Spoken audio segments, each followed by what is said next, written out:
ስንክሳር ግንቦት 2 አባ ጳጉሚስ። በዚች ቀን የመንፈሳዊ ማህበር አባት የአባ ጳጉሚስ ረድ የከበረ አባት ቴዎድሮስ አረፈ። ይህ አባት በገድል የተጠመደ ትሁት፣ ቅን፣ ታዛዥ፣ በበጎ ስራም ፍጹም ነበረ። ከአባ ጳጉሚስም ዘንድ ከታናሽነቱ ጀምሮ መነኮሰ። ለፈጣሪውም እንደሚታዘዝ ይታዘዘው ነበረ። ስለዚህ አባ ጳጉሚስም እጅግ ወደደው።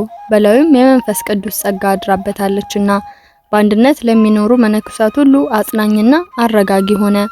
ጥበብና ዕውቀት ነበረውና በእድሜው ሕፃን ሆኖ ሳለ አባ ጳጉሚስን ገሳጭና መካሪ አድርጎ ሾመው። ከአባ ጳጉሚስም እረፍት በኋላ በአባቱ በአባ ጳጉሚስ ፈንታ አበመኔት ሆኖ ተሾመ። ይህ አባት ትህትናው የበዛ ነው።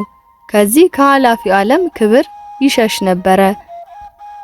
የአገልግሎቱን በጎ ስራ ፈጽሞ ወደ ወደደው እግዚአብሔር ሄደ። ለእግዚአብሔር ምስጋና ይሁን። እኛም በዚህ ጻድቅ ጸሎት ይማረን፣ በረከቱም ለሁላችን ትድረስ ለዘላለሙ አሜን። በዚህ ቀን ከአባ ኤሲ ጋር 22 ሰዎች በሰማዕትነት ሞቱ። በረከታቸው ከኛ ጋር ለዘላለም ትኑር።